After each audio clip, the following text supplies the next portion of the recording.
What up, guys? Your boy Quake, and Megan Thee Stallion is going through some label issues, and this is something that's nothing new for artists. But before we get into that, be sure to follow me on Twitter and on Instagram at QuakeGW. A link is in the description below for both, and leave a like on this video. For those unaware, Megan Thee Stallion has been facing label issues with the original label she signed with, which is 1501 Entertainment. This past Sunday, she revealed that the label is stopping her from releasing new music. And if you've seen my What Happened 2 series, you know a lot of artists go through the same thing. They have label issues, they can't release music, and eventually, quote unquote, fall off. So let's talk about what exactly is going on with Megan Thee Stallion.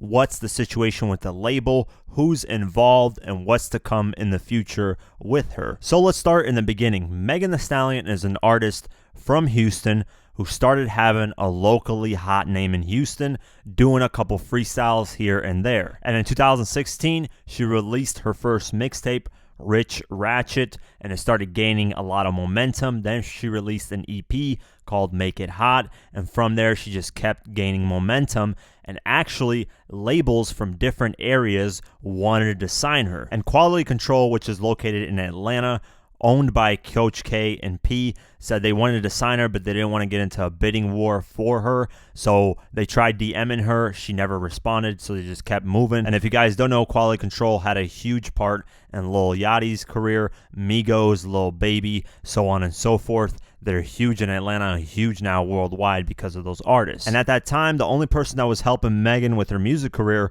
was her own mother. And despite having her buzz build up to what it was, she still wanted to sign with a label, and she ultimately decided to sign with 1501 Entertainment, which is the label she's having issues with right now. And the reason why she decided to sign with them is because they are located in Houston, so it just made sense. She's from Houston. Plus, T. Ferris is under the label and decided to manage her. So T. Ferris is someone who's really known in Houston. He actually managed most of the artists on Swishahouse, which is Mike Jones, Paul Wall, Slim Thug, so on and so forth. And the owner of 1501 Entertainment was a former baseball player by the name of Carl Crawford. So despite it being a new label, it had respect because of T. Ferris and his history, and it had money because of Carl Crawford. So to Megan Thee Stallion and her mother, it made sense for them to sign the deal. And Megan says that when she signed the deal, she got an upfront payment of $15,000. And Megan says that she needed that $15,000 badly because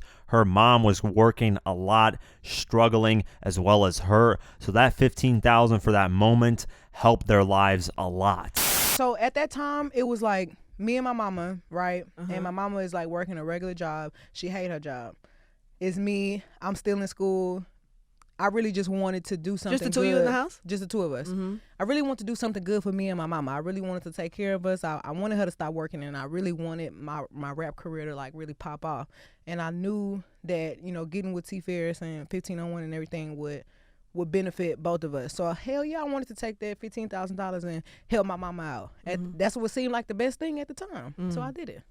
After that deal, Megan's career started going really well. She kept building up her career, having projects come out left and right, and they never had any issues until now. The first indication of where things could have gone wrong is when 1501 Entertainment signed a distribution deal with 300 Entertainment, which had the former CEO Lyor Cohen on it. Even though he's not the CEO anymore, he definitely is the founder of that company, so he still has ties with 300 Entertainment. And unfortunately, Lyor Cohen has a reputation of treating his artists very bad when they're signed to his label. The best example for me is Lupe Fiasco when he was signed to Atlantic Records. At that time, Lyor Cohen was the CEO of Atlantic, and Lupe Fiasco was having a hard time releasing his third studio album, Lasers. He said he was getting blackballed because he didn't want to sign a 360 deal at Atlantic Records. So anything with Lyor tied is definitely bad. So that's the first move that was made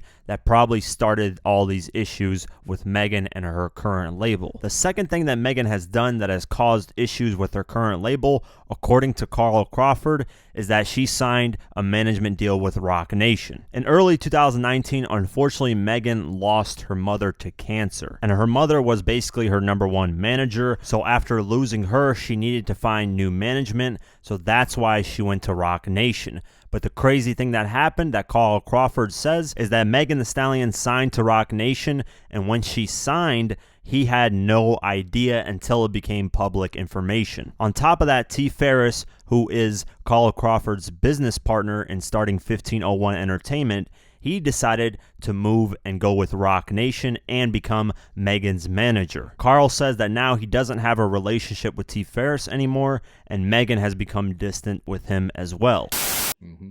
And she recently announced that she did a management deal with Roc Nation. Right. And I heard that you were unaware of it until she actually made the announcement. Right. Yes. Right. Yeah. So that's the the ups and downs, that's the stuff. Yeah. So yeah, unfortunately, you know, for whatever reason, I wasn't in tune about it. And Megan says that after she signed with Roc Nation pointed out faults in her contract with 1501 Entertainment, and that's exactly what she did. She went to Carl, said, hey, I want this deal renegotiated, and he said, hell no. Now, all this stuff was going on behind the scenes. Nobody knew about this until this past Sunday when Megan Thee Stallion got on Instagram Live and basically called out Carl and said that he's not letting her release any new music and that he's taking money from her, so on and so forth. I'm signed to 2 independent labels, and I do what I want to do. They following the Megan Thee Stallion train. Me and my mama built that shit from the ground up. I was doing ciphers. This earring just don't want to be on. I was doing ciphers. I was freestyling in front of the car, in front of my house. I was rapping in front of anybody who was going to listen to me rap. Okay? I was just rapping because I like to rap. We met T. Ferris. And T. Ferris was like, okay, I have this label and I really want you to sign to it. It's an independent label we just starting up. Me and my mama love T. Ferris. Boom. Signed to 1501. We was doing our own thing. So I started getting more popping. And then I signed with 300. That's another independent label. Okay? It's my second independent label. So when I signed with 300, everybody's still a big happy family. Everybody happy. Everybody good. On this day, I want to tell y'all that 1501 trying to tell me I can't put out no music. All I did was ask to renegotiate my contract. Then it became a big old thing. When I signed, I didn't really know what was in my contract. I was young. I think I was like 20. And I didn't know everything that was in that contract. So when I got with Roc Nation, I got management, real management. I got real lawyers. And they was like, do you know that this is in your contract? And I was like, oh, damn, that's crazy. No, I didn't know. So I'm not mad at 1501. I wasn't upset because I'm thinking in my head, oh, well, everybody cool. We all family. It's cool. It's nice. Let me just ask them niggas to renegotiate my contract. Soon as I said I want to renegotiate my contract, everything went left. Like, it just all went bad. It all went left. So now they telling the bitch that she can't drop no music. It's really just like a greedy game. Like, it's really just real greedy. Wasn't trying to lead a label. Wasn't trying to not give nobody money that they feel like they entitled to. I just want to renegotiate some shit. I'm not a greedy person. I'm not a person that like confrontation. I'm not a person that's a bitch. Like, I work with everybody, and I'm nice, and I'm real family oriented. But niggas gonna be niggas, and they gonna be greedy, and they gonna be shady, And I see the shit that people that can't be saying about me, and I'll be like, damn, well, since you got so much to say, why you just won't tell them? Why you mad? You mad because I don't want to roll over and bow down like a little bitch, and you don't want to renegotiate my contract. Niggas be like, oh, yeah, they made Megan Thee Stallion. Megan Thee Stallion was Megan Thee Stallion before I even got over there. I've been rapping, been freestyling, been doing me, been made. So how the fuck can y'all say a nigga made me? Niggas don't even care about what's right. They care about money in the end, and it's a greedy game, man. Now let's talk about both points of view. I'm going to start with Megan's first. After releasing that Instagram live video blaming her label for not allowing to release music and wanting to renegotiate her contract, that following day, Megan decided to file a lawsuit against 1501 Entertainment. In the lawsuit, Megan considers this the worst parts of the deal. She says that she got a $10,000 advance. She originally said $15,000, so I don't know exactly which one it is. She keeps changing her mind on that. And then she complained that the label gets 60% of her recording income, and then the 40% that she gets, she has to pay engineers, mixers, and other artists who are featured on tracks. On top of that, she complains that her income from live gigs, which is live performance, claims are more beneficial to the label than they are to her. And she says 1501 has the rights to 30% of the money she makes from performances and another 30% from what she sells for merchandise.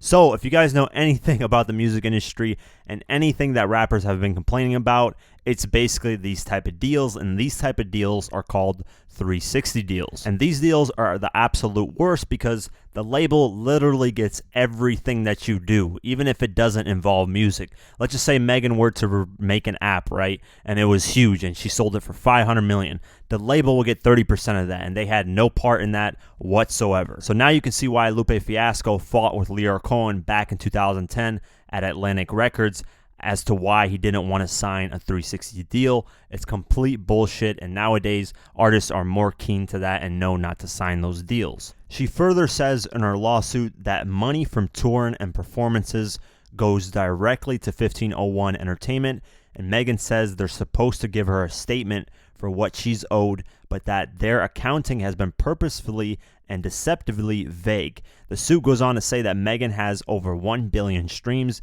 and 300,000 individual track downloads. That translates to around 7 million, but the label has only paid her 15,000. She also says that Carl has utilized a relationship he has with Jay Prince, who is Rap-A-Lot Records founder, for the purpose of intimidating those within the industry. The suit specifically claims that Crawford pressured a producer to give him beats because Prince would be pissed if he didn't. Megan further believes that Prince has played a role in a smear campaign against her, with the recent resurfacing of a 5-year-old arrest being an example of that alleged campaign. Now, what the hell does Jay Prince have to do with this whole situation? Well, the lawsuit lays out a close relationship between Crawford and Jay Prince, and Megan's Roc Nation manager, whose name I cannot pronounce, it's like Granella Grace Iyer, made a declaration in the lawsuit where she says, around the time Megan signed with Roc Nation, Mr. Crawford associated himself with James Prince, and Jay Prince announced at the time that he was now Mr. Crawford's partner. She also said that I'm aware that Mr. Prince is notorious in the music business for threats and intimidation towards artists and others, and has been referred to as one of the most feared men in hip-hop. He has specifically made comments about Roc Nation's management of Megan and threats related thereout. Now, what this Roc Nation manager is referring to is right when the news that Megan signed to Roc Nation's management came out, on that same day, Carl posted a picture with him and Jay Prince, and on the caption he said, P.S. ain't nobody taking shit from me. So this is where the problem started. We just didn't know it because this was happening behind the scenes.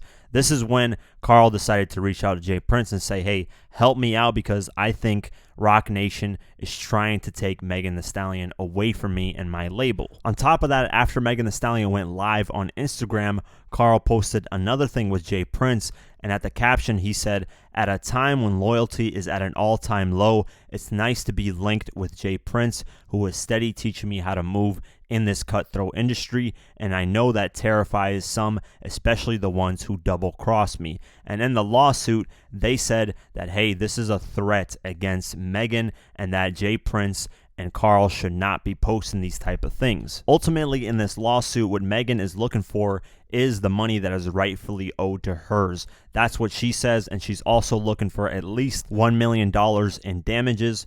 Plus, on this lawsuit, she asked that the judge allow her to release new music. The judge allowed it. However, they're going to schedule a hearing on March 13th to decide to end or extend the temporary restraining order on the music. So for now, the restraining order allowing Megan to release music only lasts until March 16th.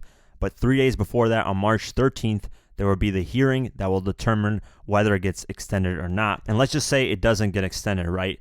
Megan could actually face not releasing music for quite some time, because going through a lawsuit takes a lot of time. It could take 1 year, 2 years, 3 years, who knows? And imagine not being able to release music for that amount of time. Your buzz can die down and people can just eventually forget about you. So it's not a good situation to be in. But now let's talk about Carl's point of view. What Carl says is that right when Megan signed with Roc Nation, she decided she wanted to renegotiate her contract, and that's exactly what Megan has says. So the point where the problem started is when Megan signed with Roc Nation. Carl says that after she signed, she sent out a bunch of lawyers to Carl to threaten to sue him if he wouldn't renegotiate the contract with Megan. And the interesting thing that Carl says is that the lawyers wanted Megan to get out of the contract and basically be with just Roc Nation. And of course, Carl stood firm and said, hell no, I put all this money into Megan. I'm not going to let her leave and just let you guys take all the hard work that I did. But he did agree that he would renegotiate the contract with Megan to make her situation maybe a little bit better now that she's a bigger artist. So for Megan, she just, you know, kind of young, I think, and I don't know if she was thinking right or whatever, but when she went and got her lawyers came and threatened to sue me, you know what I'm saying, take everything, you know how they do, they try to come, threaten to sue you if you don't renegotiate and all that type of stuff, and, you know, basically, you know, come take everything, basically, because, you know, they come in and normally a person can't defend themselves or fight back or something like that, and you just end up giving it all, well, I don't even want to deal with it. So, but in this case, I had to like stand firm because I know what I did in the beginning. I had to show receipts showing all the stuff that, you know, things that we've done in 1501 and provide all that, you know, for the lawyers and all that type of stuff. So, you know, right now we're in a position where we just kind of, we're trying to renegotiate the contract deal to where both sides, you know, both sides are comfortable, and we get back to work, you know. But that's pretty much it.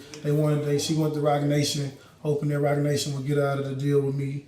That didn't work, and we was just back to business. Unfortunately, that didn't happen. As you guys know now, Megan is complaining that she can't get out of her contract and the negotiation is not going well and she can't release music. So what does Carl have to say about that? He spoke to Billboard in an interview published just this Tuesday. He went into depth talking about what's going on with Roc Nation and her contract. He said that Megan started withholding money from him after signing to Roc Nation in order to pressure him to renegotiate her contract. And that contract, he says, it's a great contract for a first-timer. And he says he didn't even write that contract in the first place.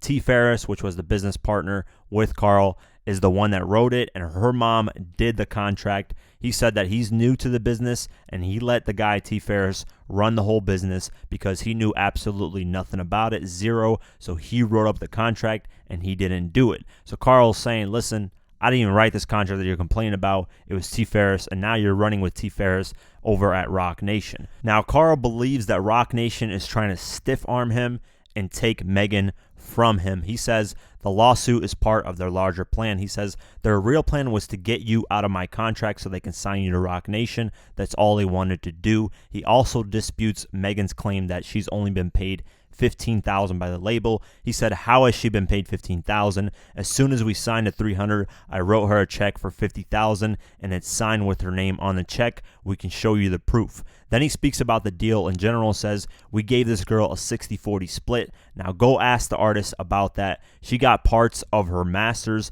the first time. You think Jay-Z would have gave her a part of her masters on her first deal with Roc Nation? Fuck no. Then she's getting $100,000 a show and she don't want to pay up. That's what the issue was about. She signed with Roc Nation in August and decided she didn't want to pay me no more. Then he talks about why Jay Prince got involved. He said, Roc Nation wants to take advantage of me because I'm new to the business and don't know nothing. This is what Roc Nation does. They harp on the weak, and I guarantee you if I didn't have Jay Prince right now, I wouldn't even be able to talk to you right now. Roc Nation would have already took this shit.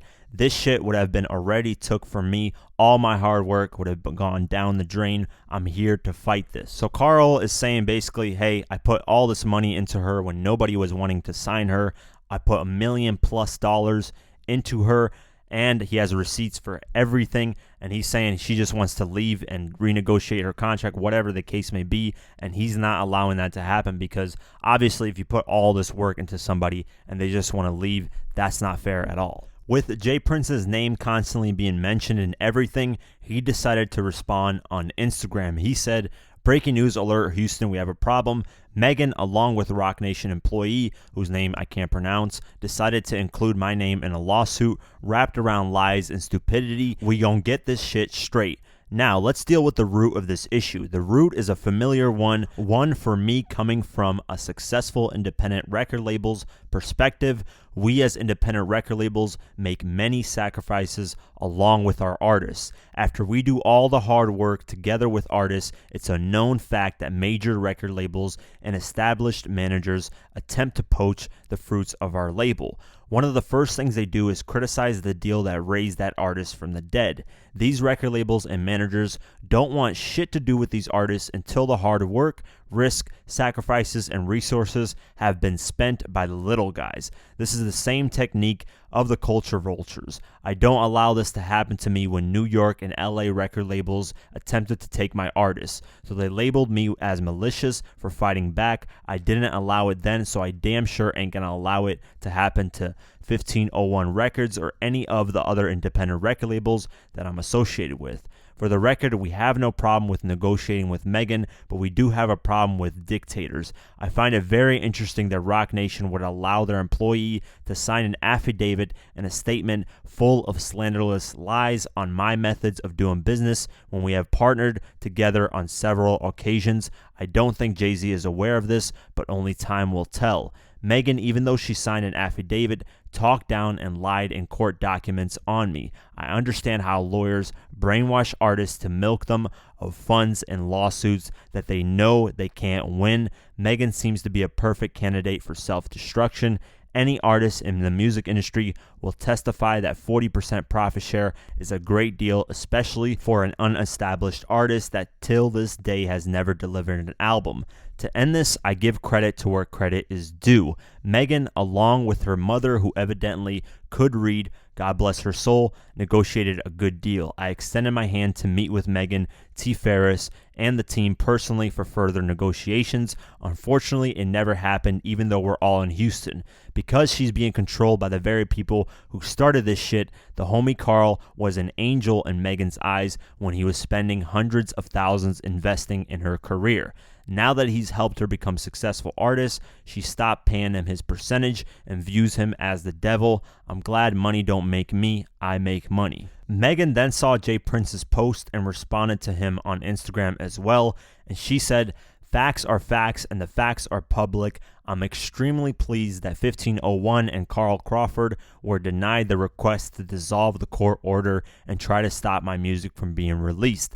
I will proceed with the release of Sugar on Friday, March 6th. To be clear, I will stand up for myself and won't allow two men to bully me. I am not one's property. Y'all are choosing to highlight the issue of music splits, talk about everything else. This has nothing to do with anyone else, including Jay-Z. Stop deflecting and trying to make this a publicity stunt. I want my rights. The facts are, 1, 1501 doesn't want to approve my budget to put out my project that the court is allowing to be released.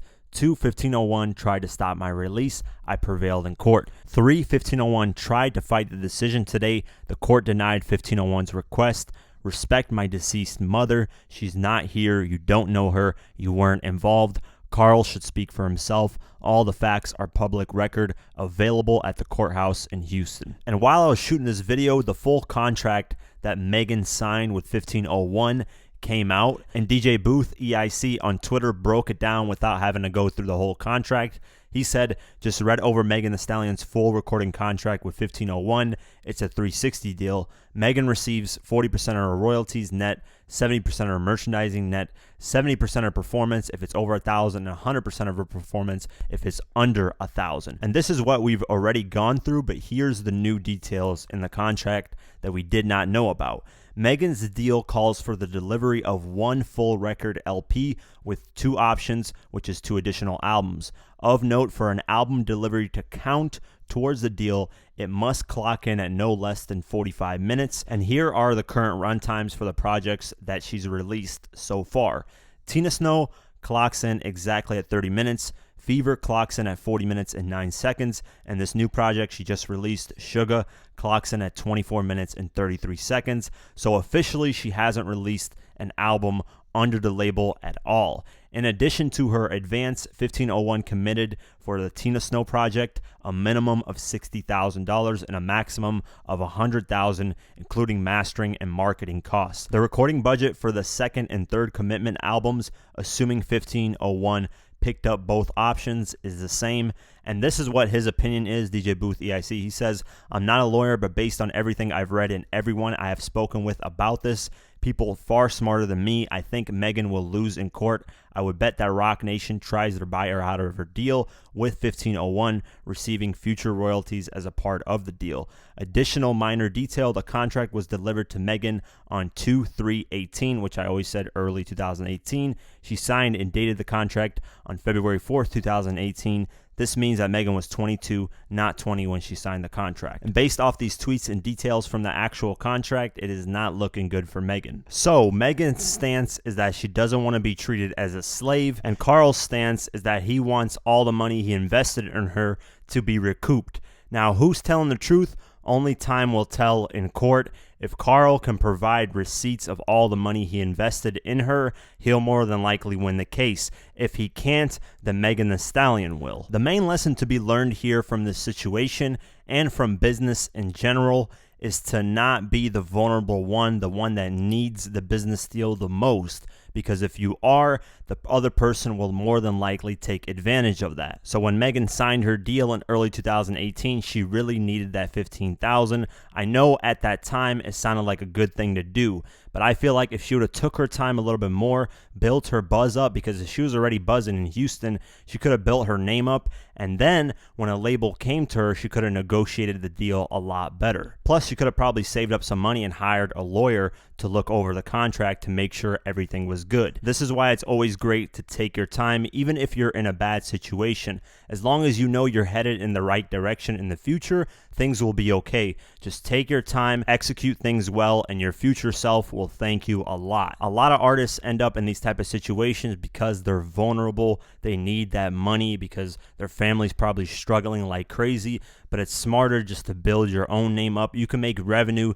through so many things with your music now, through SoundCloud, through Apple Music, through whatever streaming service, through YouTube, and you can even do local shows. Anyways, that's my input on it. I don't know who's telling the truth. It could be Megan, it could be Carl. You know, sometimes the record label isn't always the one to blame. But let me know what you guys think about this. Do you guys think Megan Thee Stallion is telling the truth? Do you guys think Carl's telling the truth? And if you were either Megan or Carl, how would you handle this situation? So that's it for this video. I'll keep you guys updated on the court dates that come up for her record label and the situation she's going through with them. With that being said, if you want to support this channel further, you can do so at patreon.com/diverse-mentality. For just $1 a month or more, you can help support this channel further. A link is in the description below. Like, comment, share, and definitely subscribe. I do videos like this daily on hip-hop news and much more, so definitely subscribe. Follow me on Twitter and on Instagram at QuakeGW. Like us on Facebook, and I'll see you guys in the next one. Peace.